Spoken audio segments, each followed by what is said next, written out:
ಅದು 5 ಲಕ್ಷದಿಂದ ಶುರುವಾಯಿತು ಸರ್ಕಾರದ ಕಾರ್ಯಕ್ರಮ. ಅವತ್ತೇ ನಾನು 70 ಲಕ್ಷಕ್ಕೆ ರೆಡಿ ಮಾಡಿದ್ದೆ. ನಂತರ ಒಳ್ಳೆ ಊರ್ ಮಧ್ಯೆ ಆಗ್ಬೇಕು ಅಂತ ನಾವು ಮಾಡಿದ್ವಿ. ಸೋಷಿಯಲ್ ವೆಲ್ಫೇರ್ ಅಲ್ಲಿ ಮಾಡಿದ್ರೆ ದುಡ್ಡು ಸಿಗಲ್ಲ ಅಂತ ಹೇಳಿ ಮುನ್ಸಿಪಾಲಿಟಿಯಿಂದ ಮಾಡ್ತೀವಿ ಅಂದ್ರೆ ಅದಕ್ಕೊಂದು ಅಪಪ್ರಚಾರ ಮಾಡಿದ್ವಿ. ಎಲ್ಲ ಆಯ್ತು. ಕಡೆಗೆ ಇವತ್ತು ಏನೋ ಒಂದು ಭವನ ಅಂತೇಳಿ ಕಾಟಾಚಾರಕ್ಕೆ 8-9 ವರ್ಷ ಅದನ್ನ ಮಾಡಿ ಇಟ್ಟಿದ್ರು. ನನಗೆ ಸಮಾಧಾನ ಇರಲಿಲ್ಲ, ಯಾಕಂದ್ರೆ ನನ್ನ ಕನಸೇ ಬೇರೆ ಇತ್ತು.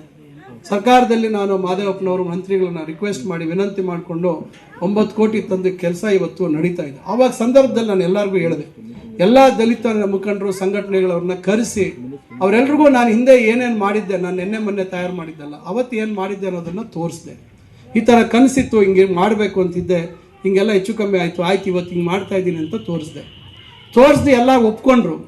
ಆದರೆ ಅಂಬೇಡ್ಕರ್ ಭವನದ ಈ ಕಡೆ ಶಾಲೆ ಅಭಿವೃದ್ಧಿ ಮಾಡ್ತೀವಿ ಅಂತ ತಂದ್ಕೊಂಡಂಥವ್ರು ಶಾಲೆ ಅಭಿವೃದ್ಧಿ ಮಾಡಿದರೆ ತೊಂದರೆ ಇಲ್ಲ, ಅಲ್ಲಿ ಅಂಬೇಡ್ಕರ್ ಅವ್ರು ಪುತ್ಲಿ ಇಡಬೇಕು ಅಂತ ನಾನು ಹೇಳಿದೆ. ನನ್ನ ಹತ್ರ ಬಂದರು. ನಾನು ಹೇಳಿದೆ, ನೀವು ಅನುಮತಿ ತಗೊಳ್ಳಿ, ಎಲ್ಲಂದ್ರೆ ಅಲ್ಲಿ ಪುತ್ಲಿ ಇಡೋದು ಬರೋದಿಲ್ಲ, ನೀವು ಸರ್ಕಾರದಲ್ಲಿ ಅನುಮತಿ ತಗೊಂಡು ಇಡಿ ಅಂತ ಹೇಳಿದೆ.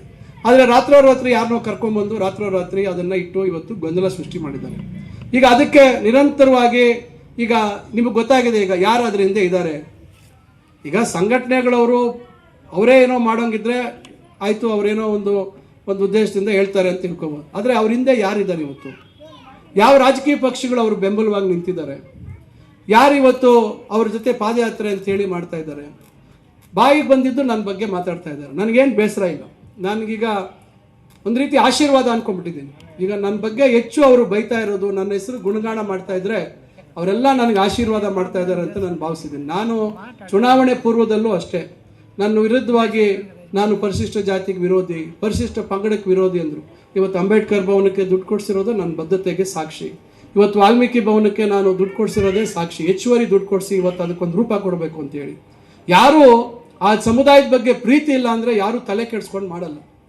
ಸರ್ಕಾರದಿಂದ ಬಂದಿದ್ದು ಬರಲಿ ಬಿಡ್ರಿ ಅಂತ ಕೈ ಕೊಟ್ಕೊಂಡು 10 ವರ್ಷ ಕಾಲ ಕಳೆದ್ರಲ್ಲ, ವ್ಯತ್ಯಾಸ ನೋಡ್ಬೇಕು ನೀವು. ಯಾರು ವ್ಯತ್ಯಾಸ?